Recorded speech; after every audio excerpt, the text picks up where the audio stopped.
உலகத் தமிழர்களை எல்லாம் ஒன்றிணைக்கும் வானொலி. நமது மொழி, நமது கலை, நம் நாட்டின் செய்திகள் இசையோடு கலந்து தந்திடும் தமிழமுதம், தமிழமுதம், தமிழமுதம். இதுவோர் உலகத் தமிழோசை.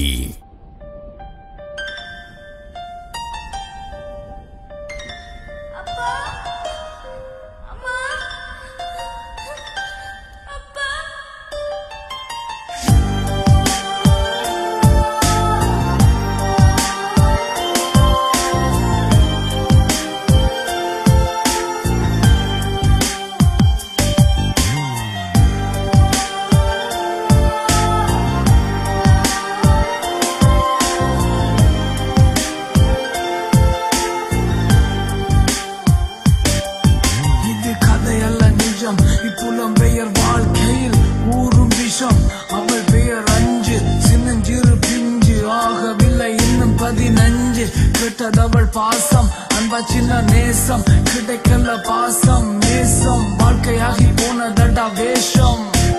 அப்பா அம்மா அவளில் காட்டவில்லை நேசம் கடையில பணத்திற்க வாங்கலாம் பாசம்.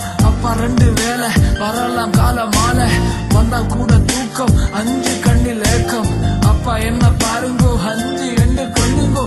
அம்மா அம்மா சொல்லுங்கோ அப்பா விட்ட சொல்லுங்கோ. அம்மா கண்ணில் கவலை காரணம் பிஞ்சு 5 இல்ல அவள் முன்னே சின்ன திரை அம்மா சின்ன திரைக்கிற. ஐயோ பிஞ்சு பாவம் பாசம் என்ற தாகம் புலம்பெயர் நாட்டில் இல்ல பாரிட்ட தேடி போகும் கதையல்ல நிஜம். இப்புலம்பெயர் வாழ்க்கையில் ஊறும் விஷம். பிஞ்சு 5 தனியானால் பாசத்தை தேடி போனால் பாசமும் கிடைக்குமா நேசமும் கிடைக்குமா? தனியே அழுகிறாள்.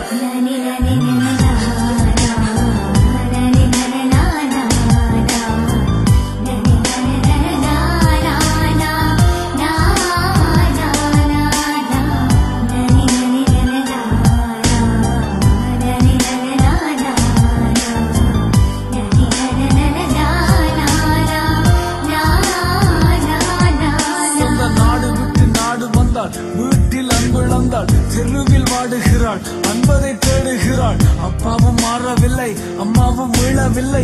வருடங்கள் ஓடியது வயசும் ஓடியது. வீட்டிலே சேர்ந்திருந்தும் தனிமை வாட்டியது. நண்பர்கள் சேரவில்லை சேர்ந்தவர் சரியில்லை. நல்லவர் தேடி செல்லும் வழியும் தெரியவில்லை. என்ன செய்வாள் 5 இன்னும் அவள் பிஞ்சு. அன்பு வந்து போச்சு காதல் என்று பேச்சு கண்டவுடன் காதல் வீட்டில் கடும் மோதல். வீட்டை விட்டு பிரிந்து குடும்பம் தனியானால் வருடமும் போக குழந்தைக்கு தாயானால். சில காலம் போச்சு சிக்கல்கள் உருவாச்சு. அன்பு தந்த காதல் எங்கோ ஓடி போச்சு. பாசம் பற்றியாச்சு சண்டை முற்றி போச்சு. மன வாழ்க்கை முறிந்து புறவு பிரிந்தாச்சு. கைகளிலே மண்ணல்லை கண்களின் வள்ளி கண்ணீர் மலை கதையல்ல நிஜம். புலம்பெயர் வாழ்க்கையில் ஊறும் விஷம். 5 அவள் தனியானால் குழந்தை சும்மையானால் ஏன் செய்வாளோ?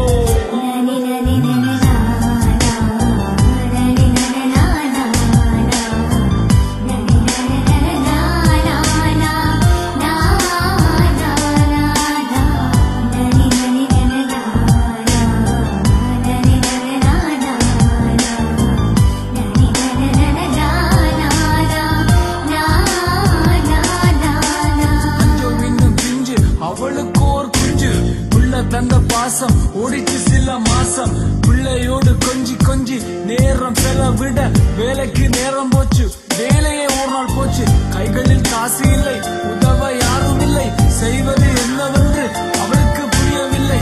கடையிலே களவெடுத்து மரியாதை மீளவில்லை. 5 கதை வழியாச்சு ஊர் முழுக்க இது பேச்சு. அரசுக்கும் கதை போச்சு 5 பிள்ளை பறி போச்சு. மறுபடி தெருவில்லை பூசணம் சேரவில்லை. பிள்ளையதும் போனதால உயிரில் ஜீவன் இல்ல. 5 கதம் புரண்டு போதை கடிமையானாள். வந்தவ போனவையோட ராவில் சுத்தலானாள்.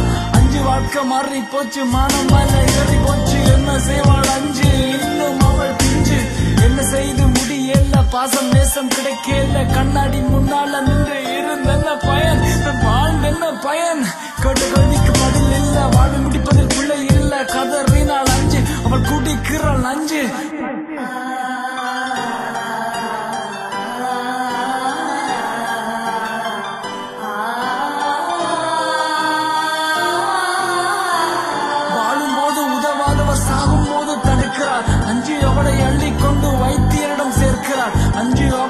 திறக்க பிள்ளை நிற்க காண்கிறாள். ஐயோ, எதிர வருமோ என்று விழிகள் இருக்க மூடுகிறாள், உயிரில் துறக்க மூடுகிறாள்.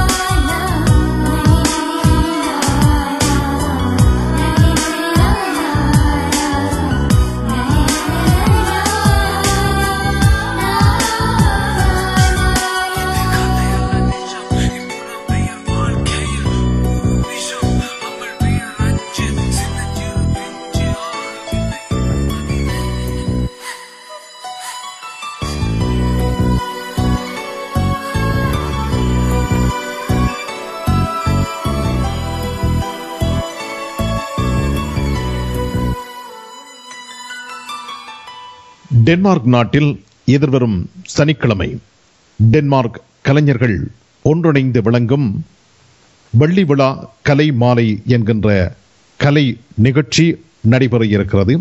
இந்த வெள்ளி விழா கலை மாலையை முன்னின்று ஒழுங்கு செய்திருப்பவர்களில் முக்கியமானவர் நம் எல்லோருக்கும், அதாவது குறிப்பாக வானொலி நேயர்கள் அனைவருக்கும் தெரிந்த ஒருவர் கி சே துரை அவர்கள்.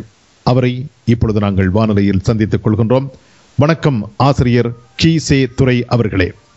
வணக்கம் இனிய நண்பர் எஸ்.கே. ராஜன் அவர்களே. வணக்கம் நேயர்களே. எதிர்வரும் 22ஆம் தேதி, அதாவது வருகின்ற சனிக்கிழமை, டென்மார்க்கிலே உள்ள இயல், இசை, நாடகம் ஆகிய முத்தமிழ் பிரிவுகளையும் உள்ளடக்கிய கலைஞர்கள் அனைவரும் ஒன்றிணைந்து நடாத்தும் வெள்ளி விழா கலை மாலையும் முத்தமிழ் அரங்கமும் என்கின்ற ஒரு நிகழ்ச்சி டென்மார்க் நோரகேத கலாச்சார இல்லத்திலே நடைபெற இருக்கின்றது. மாலை 5 மணி முதல் 10 மணி வரை.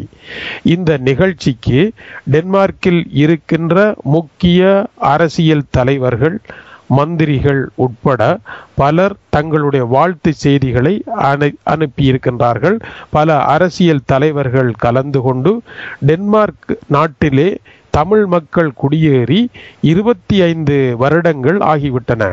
இந்த 25 வருட காலத்திலே டென்மார்க் அரசாங்கம் இந்த நாட்டில் குடியேறிய இலங்கை தமிழ் மக்களை இணைவாக்கம் அடைய செய்து வேலை வாய்ப்பு உட்பட இந்த நாட்டிலே அவர்களை சிறந்த முறையில் வாழச் செய்வதற்கான ஏற்பாடுகளை முன்னெடுத்த போது அந்த மக்களினுடைய வாழ்க்கையிலே தாய்மொழி, கலைகள் போன்றவை சரியாக நெறிப்படுத்தப்பட்டால் மட்டுமே அவர்களுடைய இணைவாக்கம் வெற்றி பெறும் என்கின்ற கருதுகோளின் அடிப்படையில் இயல், இசை, நாடகமாகிய முத்தமிழ் துறைகளிலும் கால் நூற்றாண்டுகளாக ஓய்வு ஒளிவின்றி பங்காற்றி வந்த 35 கலைஞர்கள் பாராட்டி கௌரவிக்கப்பட இருக்கின்றார்கள்.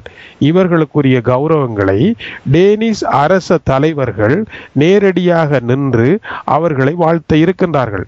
அந்த வகையிலே டென்மார்க்கினுடைய முன்னாள் பிரதமர் போல் நியூரப் ராஸ்முசன் என்று, அவர் இப்பொழுது ஐரோப்பிய பாராளுமன்றத்தின் சோசியல் டெமோக்ராட்டிக் தலைவராகவும் இருக்கின்றார்.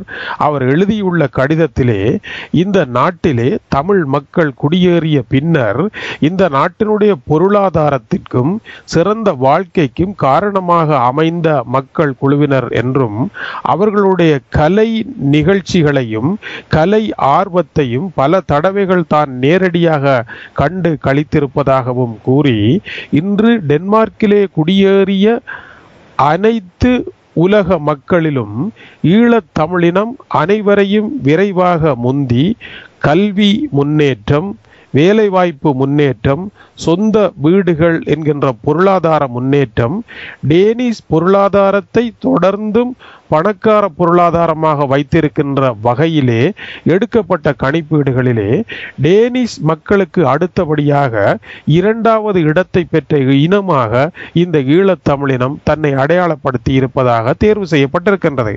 இந்த தேர்வை ஒரு 25 ஆண்டு காலத்திற்குள் இவர்கள் எட்டி தொட்டதானது இந்த இணைவாக்க வளர்ச்சியிலே மிகப்பெரிய சாதனை என்று அவர்கள் குறிப்பிடுகின்றார்கள். அந்த வகையிலே டென்மார்க்கினுடைய போக்குவரத்து துறை அமைச்சர் நேற்று அனுப்பியுள்ள கடிதத்திலே இந்த நாட்டிலே இருக்கின்ற டேனிஷ் மக்களையும் டேனிஷ் பொருளாதாரத்தையும் ஒரு பணக்கார பொருளாதாரமாக வைத்திருப்பதற்கு உதவியவர்கள் ஈழத்தமிழ் மக்கள், அவர்களை நாங்கள் நன்றியுடன் நோக்குகின்றோம் என்று குறிப்பிட்டிருக்கின்றார். அந்த வகையிலே இந்த டேனிஷ் மக்களுடன் இணைந்து தமிழ் மக்களை கௌரவிக்கின்ற இந்த முயற்சியானது டென்மார்க்கினுடைய வரலாற்றிலே ஒரு மிக முக்கியமான ஒரு மைல்கல்லாக அமைந்திருக்கின்றது. மேலும் ஐரோப்பா முழுவதும் பறந்து வாழ்ந்து கொண்டிருக்கின்ற ஈழத் தமிழினத்திற்கும் இந்த நிகழ்வானது ஒரு முக்கிய சிந்தனைக்குரிய விடயமாக அமைந்திருப்பதையும் நாங்கள் காணக்கூடியதாக இருக்கின்றது. அவர் குறிப்பிடுகின்றார், ஈழத் தமிழ் மக்கள் இந்த கலைஞர்கள் அனைவரையும் ஒன்றிணைத்து அவர்கள் ஒன்றிணைந்த இயல் இசை நடன நிகழ்வுகளை வழங்கி இந்த நிகழ்வை ஏற்படுத்தி இருப்பதானது டென்மார்க்கிலே இருக்கின்ற டேனிஷ் மக்களுக்கே இந்த ஒற்றுமை ஆனது மிக முக்கியமான விடயம் என்றும் முன்னாள் டேனிஷ் பிரதமர் தன்னுடைய கடிதத்திலே சுட்டிக்காட்டி டேனிஷ் மக்கள் இவர்களை பின்பற்ற வேண்டும் என்று ஈழத்தமிழினத்தினுடைய கலை ஆர்வத்தையும் அவர்களுடைய கலை மேம்பாட்டையும் பாராட்டி குறிப்பிட்டிருக்கின்றார். அந்த வகையிலே வருகின்ற சனிக்கிழமை நடைபெறுகின்ற நிகழ்விற்கு பின்னர் அதை தொடர்ந்து மேலும் பல இளம் கலைஞர்களை கௌரவித்து அவர்களை முன்னேற செய்வதற்காக டேனிஷ் பிரதமரை வரவழைத்து மிகப்பெரிய ஏற்பாடுகளை செய்வதற்கான முன்னெடுப்புகளையும் தற்பொழுது கலைஞர்கள் ஒன்றிணைந்து கலைஞர்கள் பேராயம் என்கின்ற ஓர் அமைப்பு நடுவு நிலையாக எந்த ஒரு அரசியல் சாயமும் தன்னை பூசிக்கொள்ளாமலே கலைஞர்களுக்காக அமைக்கப்பட்ட இந்த கலைஞர்கள் பேராயம் தன்னுடைய பணியை முன்னெடுத்து கொண்டு வருகின்றது. ஒவ்வொரு கலைஞர்களும் தன்னுடைய கொள்கைகளை தாராளமாக கடைபிடிக்கலாம், தம்முடைய அரசியல் நெறியை பின்பற்றலாம். ஆனால் கலைஞர்கள் பேராயம் என்பது அனைவருக்கும் இடமளித்து அனைவரையும் ஒன்றிணைத்து செல்லுகின்ற ஓர் கலைஞர் ஒன்றியமாக டென்மார்க்கிலே மலர்ந்திருக்கின்றது என்பதுதான் இந்த செய்தியில் முக்கியமான விடயமாகும். நிச்சயமாக இந்த காலகட்டம் என்பது மிக சிரமமான காலகட்டம். அதிலே தமிழ் மக்களை பொறுத்தவரையிலே பல்வேறு பிரச்சனைகளுக்கு முகம் கொடுத்து கொண்டிருக்கின்ற வேளையில் ஹேர்னிங் நகரத்தில், டென்மார்க் ஹேர்னிங் நகரத்தில் வெள்ளி விழா கலை மாலை என்கின்ற ஒரு நிகழ்ச்சி, அந்த நிகழ்ச்சி சாதாரணமான நிகழ்ச்சி அல்ல என்பதை உங்களுடைய கருத்துக்கள் தெளிவூட்டி இருக்கின்றன. கலைஞர் பேராயம் என்பது அமைக்கப்பட்டிருக்கிறது. இந்த கலைஞர் பேராயத்தில் எவரும் சேர்ந்து கொள்ளலாம், எவரும் அங்கத்துவம் வகிக்கலாம் என்பதை நீங்கள் தெளிவுபடுத்திய விதமே உண்மையிலேயே எல்லா கலைஞர்களும் அங்கே அணிதிரண்டு இருக்கின்றார்கள் என்பதை எமக்கு எடுத்து காட்டுகின்றது. இதிலே கலைஞர்கள் கௌரவிக்கப்பட இருக்கின்றார்கள், மதிப்பளிக்கப்பட இருக்கின்றார்கள் என்பதை நீங்கள் தெரிவித்துக் கொண்டீர்கள். இதிலே மூத்த கலைஞர்கள் மாத்திரம்தானா அல்லது இப்பொழுது வளர்ந்து கொண்டிருக்கின்ற இளம் கலைஞர்களும் இதற்குள் உள்ளடக்கப்பட்டிருக்கின்றார்களா? இதிலே முக்கியமான விடயம் 35 கலைஞர்கள். இவர்கள் அவ்வளவு பேரும் கடந்த 25 வருடங்களாக ஓய்வு ஒளிவின்றி உங்களைப் போல எப்படி பணியாற்றி கொண்டிருக்கின்றார்களோ அவர்கள்தான் இப்பொழுது முதலாவதாக கௌரவிக்கப்படுகின்றார்கள். ஏனென்றால் டென்மார்க்கிலே தமிழர் என்கின்ற தேசிய இனம் குடியேறி 25 வருடங்கள் ஆகிவிட்டன. இந்த 25 வருட ஒரு தேசிய இனத்தின் சின்னஞ்சிறிய இனத்தினுடைய டென்மார்க்கிலே 11,000 தமிழர்கள் இருக்கின்றார்கள். இந்த சின்னஞ்சிறிய இனத்தினுடைய கால் நூற்றாண்டை கொண்டாடும் நிகழ்விலே இந்த கால் நூற்றாண்டு கலைப்பணிகளை ஆற்றிய கலைஞர்கள் அனைவரையுமே அதிகமாக உங்களுக்கு எல்லோரையுமே தெரியும். உங்களுடன் நீங்கள் டென்மார்க்கிலே பல நிகழ்ச்சிகளை நடாத்தி இருக்கின்றீர்கள். நாங்கள் டென்மார்க்கிலே குடியேறிய பொழுது முதலாக BH Abdul Hameed, major Sundarrajan, Nilamathi Pichaiyappa, Sridhar Pichaiyappa, America Ramadas, Appukutty Rajagopal போன்ற கலைஞர்களை எல்லாம் அழைத்து கொண்டு டென்மார்க் டென்மார்க்கில் வந்து இந்த கலைஞர்களை ஒன்றிணைத்த முதலாவது நிகழ்ச்சியை நடத்தியவரே நீங்கள்தான். ஆகவே இந்த நாட்டிலே உங்களை எல்லோருக்கும் தெரியும். அதே போல ஐபிசியினுடைய இன்னிசை குரலையும் இந்த மண்ணிலே நின்று நடத்தியவரும் நீங்கள்தான். எனவே உங்களால் அறியப்பட்ட, உங்களோடு சேர்ந்து பணியாற்றிய மூத்த கலைஞர்களிலே 25, 27 வயது கலைஞர்கள் கூட இருக்கின்றார்கள். 25 வருடமாக பணியாற்றியவர்கள் இருக்கின்றார்கள். இப்படியாக ஒரு 1/4 நூற்றாண்டு கடமையை முதலிலே வந்து நாங்கள் கௌரவிக்க வேண்டியதாக இருக்கின்றது. ஏனென்றால் இந்த 1/4 நூற்றாண்டு கடமையை நாங்கள் தமிழர்கள் கௌரவித்தால் நமக்குள் நாமே கௌரவித்ததாக அது முடிந்துவிடும்.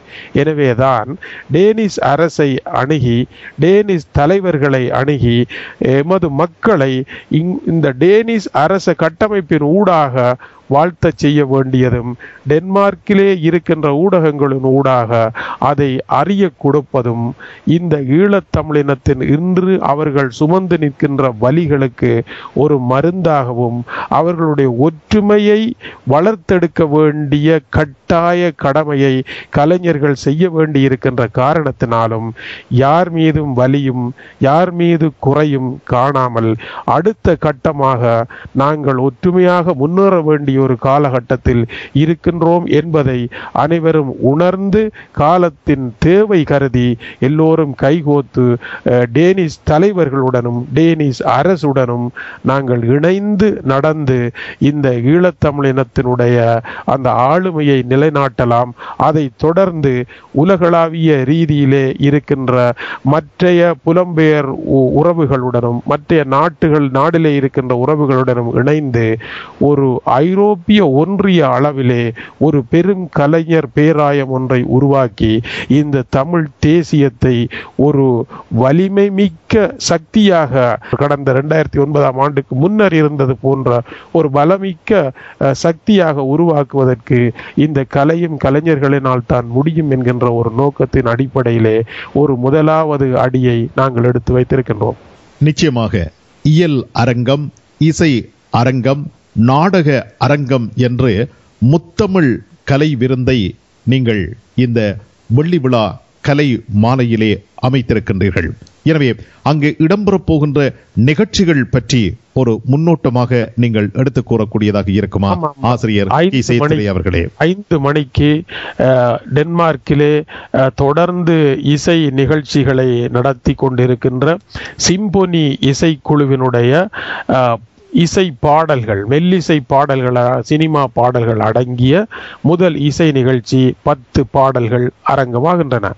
அதை தொடர்ந்து மாயாஜால வித்தை, சிறுவர்களினுடைய உரை 20 நிமிடங்கள் நடைபெறுகின்றன. அதற்கு அடுத்தபடியாக இசைக்கலைஞர் ஜெயசீலன் வழங்கும் அரை மணி நேரங்கள் கொண்ட கிட்டார், வீணை, கீபோர்ட், மிருதங்கம், தபேலா உட்பட்ட பல்வேறு தாளவாத்திய கருவிகள் உள்ளடக்கிய ஒரு அரை மணி நேர தாளவாத்திய கச்சேரி இடம்பெறுகின்றன. அதற்கு அடுத்தபடியாக டென்மார்க்கிலே 4 பிரபலமான மூத்த நாட்டிய கலைஞர்கள் வழங்கும் நடன நிகழ்வுகள் நடைபெறுகின்றன. அதை தொடர்ந்து 30 கலைஞர்கள் இயல் இசை நாடக அரங்கமாக 3 அரங்குகளிலே டெனிஷ் தலைவர்களினாலே பொன்னாடை போத்தி கேடயங்கள் வழங்கி பாராட்டு பத்திரங்கள் வழங்கி அவர்கள் கௌரவிக்கப்படுகின்றார்கள். அந்த நிகழ்ச்சி நடைபெற பழைய கருப்பு வெள்ளை பாடல்களுக்கான நடனம், அதை தொடர்ந்து சப்தஸ்வரா இசைக்குழு வழங்கும் இசை நிகழ்ச்சி நிறைவாகவும் நடைபெற இருக்கின்றது. இவ்வளவு நிகழ்ச்சிகளையும் கொண்டதாக இந்த ஒட்டுமொத்த நிகழ்வும் கட்டமைப்பு செய்யப்பட்டிருக்கின்றது. இப்பொழுதே டேனிஷ் தலைவர்கள், பெருந்தொகையான தலைவர்கள் வாழ்த்து செய்திகளை இணையம் மூலமாக அனுப்பி அதை aleigal.com மூலமாக அவர்களுடைய வாழ்த்து செய்திகளை தமிழிலே மொழிபெயர்த்து இந்த நாட்டிலே இருக்கின்ற மக்களுக்கெல்லாம் வழங்கி கொண்டிருக்கின்றோம் இணையம் மூலமாக. ஏனென்றால் நீங்கள் இவ்வளவு முக்கியமான மக்கள், நீங்கள் இவ்வளவு பெருமைக்குரிய மக்கள், உங்களை போன்ற ஒரு சிறந்த மக்கள் குழுவை ஒரு மதிப்புக்குரிய தேசிய இனமாக கருதி ஸ்ரீலங்கா சிங்கள அரசாங்கம் நல்ல முறையில் பயன்படுத்தி இருந்தால் ஆசியா என்கின்ற நாட்டில் அந்த நாட்டிற்கு இணையான ஒரு பெரும் பொருளாதார, கல்வியியல், அறிவியல் சமுதாயம் கொண்ட ஒரு நாடு இருந்திருக்க முடியாது. அப்படிப்பட்ட ஒரு சிறந்த இனம் இன்று டென்மார்க்குக்கு வந்து ஐரோப்பா நாட்டையே உயர்த்துகிற அளவிற்கு தன்னுடைய உழைப்பையும் கல்வி அறிவையும் வழங்கி இருக்கிறது என்றால், இப்படிப்பட்ட இனத்தை பயன்படுத்த தெரியாத ஒரு புத்தி சாதுரியமற்ற அரசாக சிங்கள அரசும் அதன் அயலில் இந்திய அரசும் இருந்திருக்கின்றது என்பதை எண்ணுகின்ற பொழுது நெஞ்சு பொறுக்குதில்லையே இந்த நிலைகட்ட மனிதரை நினைத்து விட்டால் என்கின்ற செய்தியையும் அந்த டேனிஷ் தலைவர்களுடைய கடிதங்கள் எங்களுக்கு உணர்த்தி கொண்டிருக்கின்றன.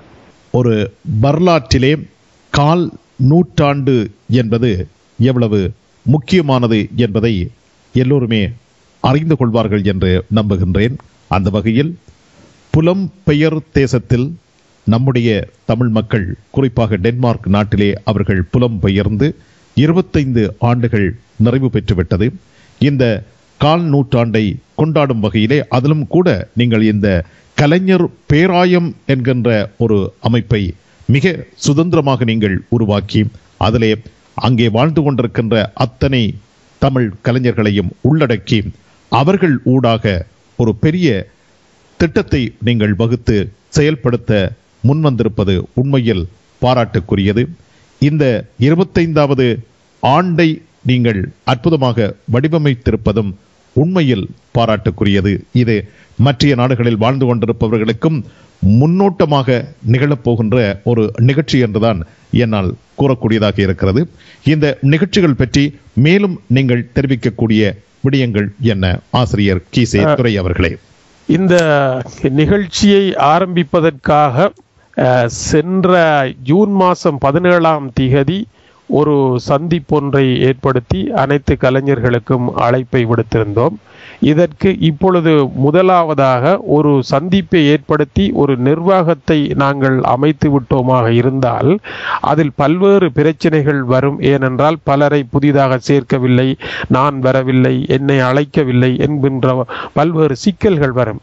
ஆகவே முதல் தடவை அவர்கள் அனைவரையும் அழைத்து உரையாடிய பின்னர் இப்பொழுது 2வது தடவை மூத்த கலைஞர்களை பாராட்டுகின்ற ஒரு நிகழ்வாக இதை வடிவமைத்து ஒரு கலை நிகழ்வை உருவாக்கி, அந்த கலை நிகழ்விலே ஒரு முக்கியமான விடயம், இந்திய அரசு ஈழத்திலே போராடி கொண்டிருக்கின்ற இயக்கங்களை எல்லாம் ஒற்றுமைப்படுத்திய பொழுது தமிழீழ தேசிய தலைவர் திரு வேயண்ணா பிரபாகரன் அவர்கள் கூறினார், ஒற்றுமை என்பதும் கலைஞர்களுடைய ஒன்றிணைவு என்பதும் அல்லது போராளிகளுடைய ஒன்றிணைவு என்பதும் ஒரு தளத்திலே, அதாவது ஒரு களத்திலே நின்று நாங்கள் செயற்பாட்டு ரீதியாக செயற்பட்டு கொண்டு போகின்ற பொழுதுதான் ஒவ்வொருவருடைய ஈகோவும் அவர்களுடைய செயற்பாட்டு ஆற்றலும் அங்கே வெளிப்படுத்தப்படும். அந்த செயற்பாடுதான் நியாயபூர்வமான ஒற்றுமையை உருவாக்குமே அல்லாமல் பத்திரங்களில் எழுதி ஒரு கூட்டம் வைப்பதனால் ஒற்றுமையை உருவாக்கிவிட முடியாது என்று அவர் குறிப்பிட்டிருந்தார். அதற்கு அமைவாக இந்த தடவை நாங்கள் எந்தவித அரசியல் பக்கச்சார்பும் இல்லாமல் எல்லோருக்குமான திறந்த மேடையாக இந்த மேடையை அமைத்து நாங்கள் செயற்பட்டு கொண்டிருக்கின்ற ஒரு வேலை திட்டத்தை முன்வைத்து, இந்த வேலை திட்டத்தில் நீங்கள் எப்படி செயற்படுகின்றீர்கள் என்பதை இந்த 2வது சந்திப்பிலே டெனிஷ் தலைவர்களையும் அழைத்து இந்த விழாவை ஒழுங்குபடுத்தி எல்லோரையும் செயற்பட வைத்துக் கொண்டிருக்கின்றோம். செயற்படுகின்ற பொழுதுதான் ஒரு பிரச்சனை வரும். என்னவென்றால், கலைஞர்களுக்குள்ளே பெரும் ஈகோ பிரச்சனை இருக்கும். நான் பெரியவன், நீ பெரியவன், நான் திறமைசாலி, அவன் திறமையற்றவன், நான் பழைய மூத்த கலைஞன், அவன் இளைஞன், இப்படியான பல்வேறு சிக்கல்கள் எல்லாம் அவர்களுக்குள்ளே இருக்கும். அந்த சிக்கல்கள் எல்லாம் எமக்கு இப்பொழுது தேவையில்லை. 2012க்கு பிறகு நமக்கு தேவையில்லை.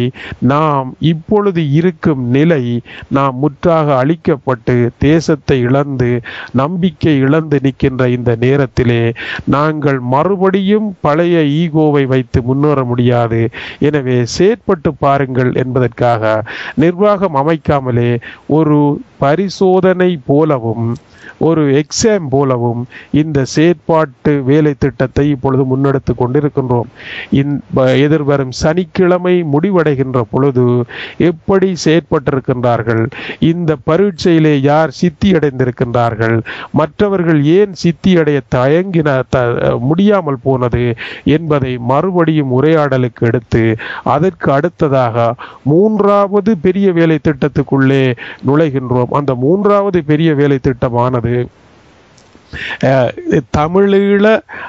தமிழர் தேசிய பரிசு என்கின்ற ஒரு பரிசை வழங்கி உலகளாவிய ரீதியிலே தமிழுக்காக தொண்டாற்றி கொண்டிருக்கின்ற, கலைக்காக தொண்டாற்றி கொண்டிருக்கின்றவர்களுக்கு ஒரு நினைவு பரிசுகள் போல வருடாந்த பெரும் பண பரிசை அவர்களுக்கு வழங்கி அந்த தமிழீழ தேசிய பரிசாக ஒரு பரிசை அடையாளம் காட்டி இந்தியா உட்பட உலக நாடுகள் எல்லாத்திலும் இருக்கின்ற தமிழ் படைப்பாளிகளுக்கான ஒரு பரிசை வழங்குவதற்கான வழி என்ன? காலஞ்சென்ற வி.டி. துரைராஜா அவர்களினுடைய திரைப்படமாகிய குத்து விளக்கு போன்ற திரைப்படங்களை மறுபடியும் மக்கள் பார்வைக்கு கொண்டு வந்து 70களிலே எப்படி எமது யாழ்ப்பாண குடாநாடு இருந்தது என்பதை அந்த திரைப்படம் காட்டுகின்றது. இது போன்ற பழைய கலைஞர்களை முன்னுக்கு கொண்டு வந்து அவர்களை அதை பற்றின இலக்கிய உரையாடல்களை உருவாக்கி அதன் பின்னர் பெரும் முத்தமிழ் விழா ஒன்றை அடுத்த ஆண்டு மார்ச் மாதம் அளவில் நடாத்தி பிரதமரை அங்கே அழைத்து சென்று தமிழ் கலைகளை எல்லாம் அவருக்கு காட்டி அந்த செயற்பாட்டின் பின்னர் நாங்கள் எவ்வாறு போகின்றோம் என்பதை பார்த்து செயற்பாட்டு ரீதியாக செயற்பட்டே இந்த ஒற்றுமையை எட்டி தொட வேண்டும் என்கின்ற ஒரு நோக்கிலே இதை ஒரு திறந்த வழியாக வைத்து எடுத்து செல்லு கொண்டிருக்கின்றோம்.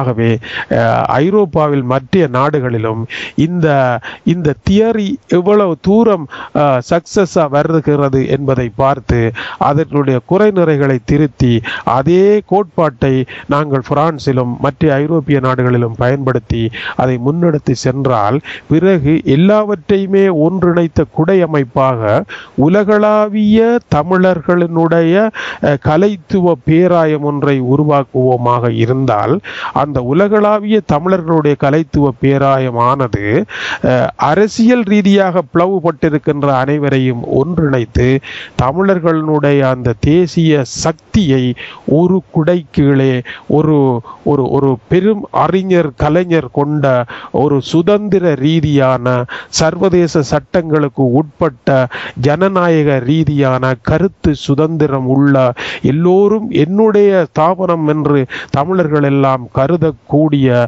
ஒரு சுதந்திர ஸ்தாபனம் ஒன்றை உருவாக்கினால் எங்களுடைய தேசத்தினுடைய விடிவுக்கும் கூட அந்த சுதந்திரத்தாக அந்த ஸ்தாபனமானது பெரும் ஆரோக்கியமான பணிகளை தரலாம் என்கின்ற ஒரு தூரத்து கனவுடன் இந்த முதலாவது காலடியை நாங்கள் இப்பொழுது எடுத்து வைக்கின்றோம்.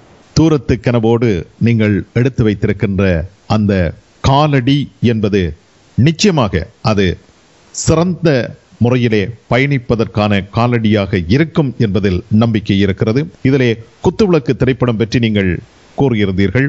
ஆனந்தன் ராஜமாணிக்கம் என்பவர் நாயகனாகவும் லீலா நாராயணன், இப்பொழுது அவர் லீலா ஆறுமுகையா, அவர் நாயகியாகவும், இதிலே கதையின் 2வது நிலை நாயகனாக ஜெயகாந்த் என்கின்ற நமசிவாயம் அவர்கள் நடித்திருக்கின்றார். இதிலே குறிப்பாக ஏன் அதனை நான் கூறினேன் என்றால், ஜெயகாந்த் என்கின்ற நமசிவாயம் அவர்கள் தற்பொழுது சுவிட்சர்லாந்து நாட்டிலே வாழ்ந்து வருகின்றார். அவர் இப்பொழுது மாநகர சபை உறுப்பினராகவும் திகழ்ந்து கொண்டிருக்கின்றார்.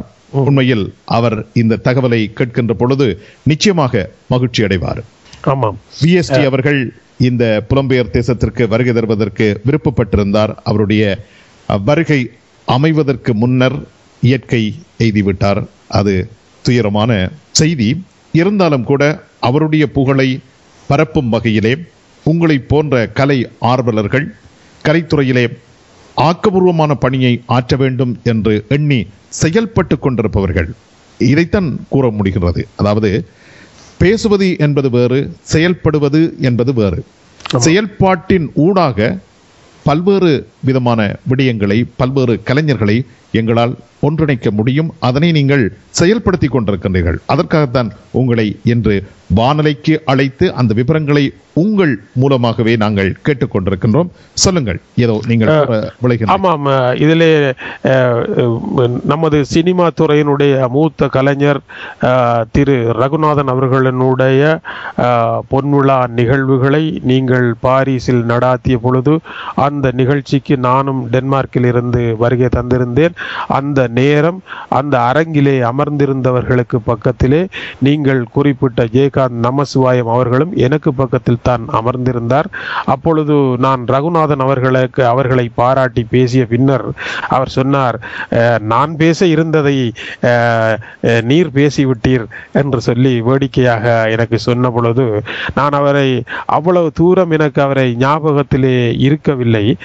நான் அதற்கு பிறகு குத்துவிளக்கு திரைப்படத்தை ரகுநாதன் அண்ணன் அவருக்கு எனக்கு அனுப்பிய பிறகு நமசிவாயத்தை அந்த திரைப்படத்திலே பார்த்த பொழுது அந்த குத்துவிளக்கு திரைப்படத்திலே வைத்திருக்கின்ற கிளைமாக்ஸ் இன்றைக்கு கூட தமிழ்நாட்டு திரைப்படங்களுக்கு மிகப்பெரிய சவாலாக இருக்கின்றது. நமசிவாயம் அந்த ஜீப்பில் ஏறி கடைசியாக லீலா நாராயணன் அவர்கள் உடைய மரண நிகழ்வு நேரத்திலே அவரை காப்பாற்றுவதற்காக வருகின்ற ஸ்பீட்டும், லீலா நாராயணன் தற்கொலைக்காக போகின்ற வேகமும், அவருடைய தந்தையாரனுடைய இயலாமையினுடைய போராட்டமும், இந்த 3 கோணத்திலேயும் அந்த கதையினுடைய கிளைமாக்ஸை அவர் நகர்த்தி கொண்டு வருகின்ற வி.டி. துரைராஜா அவர்களுடைய அந்த ஸ்பீட்டை நான் பார்த்த பொழுது, நமசிவாயம் அதுக்கு கொடுக்கின்ற ஆக்டிங்கையும் பார்த்த பொழுது, இன்றைய தமிழ் திரைப்படங்கள், தமிழ்நாட்டில் இருக்கின்ற திரைப்படங்களுக்கு கடுகளவுமே குறைவில்லாத ஒரு திரைப்படத்தை அந்த பெருமகனார் அந்த 60-70களிலேயே தந்து அந்த திரைப்படத்தை பார்த்து கொண்டிருக்கின்ற பொழுது என்ன வருகின்றது என்றால், 70ஆம் ஆண்டு காலத்தில் 70களிலே யாழ்ப்பாணத்தில் உட்பட கொழும்பு வரை எப்படியாக எங்களுடைய தாய் நாட்டினுடைய இயற்கை காட்சிகள் எப்படி இருந்தன, என்ன மாதிரி கார் ஓடிச்சுது, என்ன மாதிரி யாழ்ப்பாண கோட்டைக்குள்ள போனார்கள், என்ன மாதிரி அப்பஞ்சுட்டார்கள், என்ன மாதிரி பனைமரத்தில் ஏறி கல்லிறக்கினார்கள், என்ன மாதிரி துலாவிலே குளிச்சார்கள், வேலியிலே இருந்து எட்டி கொண்டு எப்படி காதல் கடிதத்தை கொடுத்தார்கள், ஹோல்பேஸ் கடற்கரையிலே எப்படி போய் குளித்தார்கள்.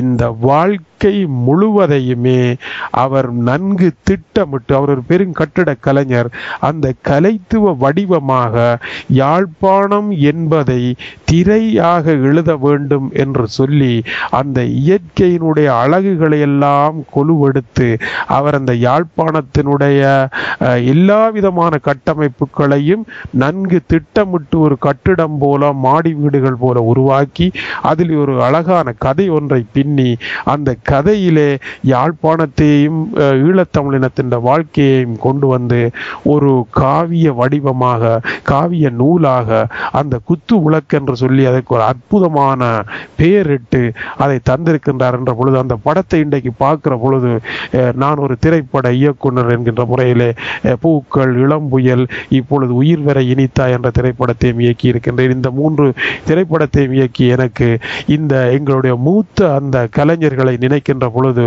உண்மையில் பெருமையாகவும் பெரும் மகிழ்ச்சியாகவும் இருக்கின்ற காரணத்தினாலே தான் குத்து விளக்கினுடைய தரம் கடுகளவும் குறைவில்லாமல் இருக்கின்ற செய்தியை நான் தனி கட்டுரையாக எழுதிய பொழுது, மரணம் அடைவதற்கு முன்னர் வி.டி. துரைராஜா அவர்கள் அதை படித்து என்னோடு பேச வேண்டும், இப்படி என்னுடைய திரைப்படத்தை முதலாக இவ்வளவு அழகாக பாயிண்ட் ஆஃப் வியூவில் சரியாக எழுதியிருக்கின்றீர்களே, நான் அவரோடு பேச வேண்டும் என்று ரகுநாதனிடம் சொல்லி என்னுடைய தொலைபேசியை வாங்கியிருக்கின்றார்.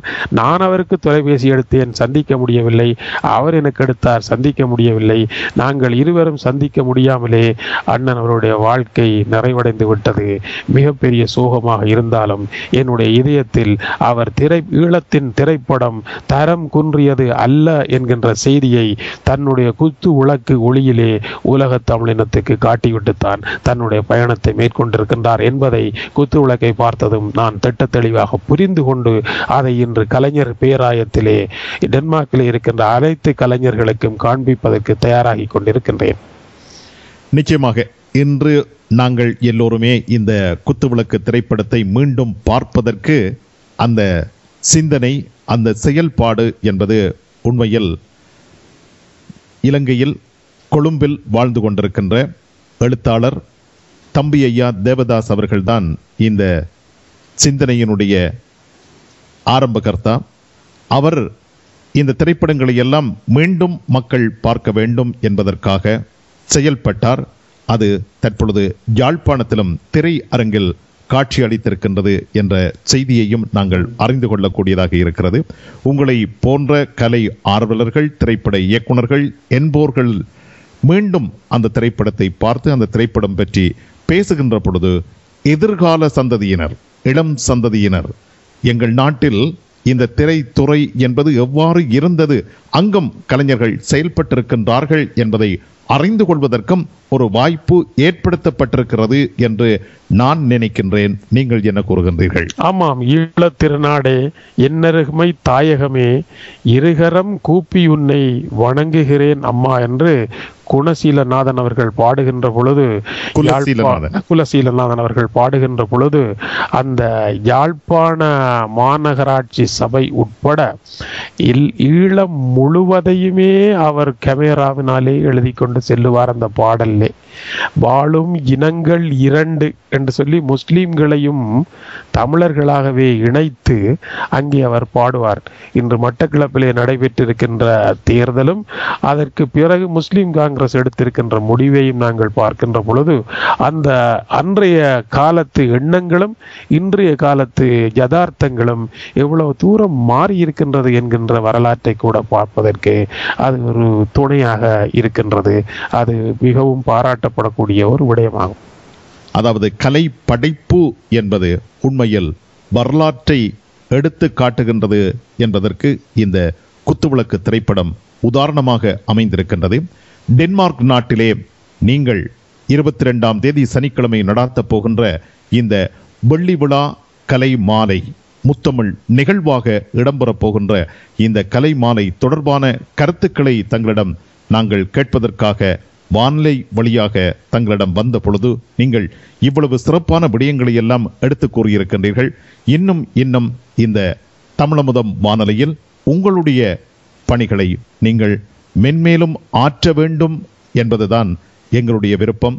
அதற்கு உங்களுடைய நேரம் ஒத்துழைக்கின்ற பொழுது தாராளமாக நீங்கள் அந்த பணிகளை ஆற்றிக்கொள்ளலாம் என்றும் அன்பாக தங்களிடத்தில் வேண்டுகோள் விடுக்கின்றோம். நன்றி. தமிழமுதம் எங்களுடைய வானொலி. தமிழமுதத்தை இன்று நடாத்தி கொண்டிருக்கின்ற நீங்கள் யாழ்ப்பாணத்திலே மணிக்குரல் சேவையாக நான் பஸ் ஸ்டாண்டிலே இந்த திரைப்படங்களை பார்த்துவிட்டு பஸ்ஸுக்காக காத்திருக்கின்ற பொழுது அந்த பஸ் ஸ்டாண்டில் நின்று உங்களுடைய குரலிலே வருகின்ற அந்த ஒலிபரப்பை அது மணிக்குரலாக கேட்டுக்கொண்டிருப்பேன். அன்று கேட்ட அந்த குரல் இன்று வரை அந்த நாதம் குன்றாமல் வானிலையிலே எத்தனையோ சோதனைகளை கடந்து எத்தனையோ நாடுகளிலே இருக்கின்ற கலைஞர்கள் எல்லாருடனும் உறவாடி BH அப்துல் ஹமீத் போன்ற கலைஞர்களுக்காக விழா எடுக்க வேண்டும் என்று லண்டனில் மாபெரும் பிரம்மாண்டமான விழாவை எடுத்து நமது ரகுநாதன் அவர்களுக்கு விழா எடுக்க வேண்டும் என்று பிரான்சிலே பெருவிழா எடுத்து எல்லா கலைஞர்களையும் ஒன்றாக்கி எல்லோரும் வாழ வேண்டும் என்று நீங்கள் எடுத்து கொண்டிருக்கின்ற முயற்சிகளோடு ஒப்பிட்டால் நாங்கள் செய்வது குறைவானதுதான். ஆனால் உங்கள் பாணியிலே நாங்களும் எங்களால் முடிந்த பணிகளை செய்து கொண்டிருக்கின்றோம். மேலும் தொடர்ந்து செய்வோம் என்பதை அன்போடு கூறிக்கொள்ளுகின்றேன். தங்கள் வெள்ளி விழா கலை மாலை சிறப்பாக நடைபெறவும் அது வெற்றி பெறவும் தமிழமுதம் வானொலி நிலையத்தினர் இதயத்தால் வாழ்த்திக் கொள்கின்றார்கள். எங்களுடைய இதயம் கனிந்த நல் வாழ்த்துக்கள் ஆசிரியர் கீசே துரை அவர்களே. நன்றி. அன்புக்குரிய திரு SK ராஜன் அவர்களே, நேயர்களே, தமிழமுதம் வானொலியே, அனைவருக்கும் நன்றி, வணக்கம். மிக்க நன்றி, வணக்கம். தமிழானி எழுந்தாயே ஒரு தாயின் விதையாக, தமிழால ஒன்றாக இணைந்தாயே. தமிழானி எழுந்தாயே ஒரு தாயின் விதையாக, தமிழால ஒன்றாக இணைந்தாயே.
உலகத் தமிழர்களை எல்லாம் ஒன்றிணைக்கும் வானொலி. நமது மொழி, நமது கலை, நம் நாட்டின் செய்திகள், நம் இசையோடு கலந்து தந்திடும் தமிழமுதம், தமிழமுதம், தமிழமுதம்.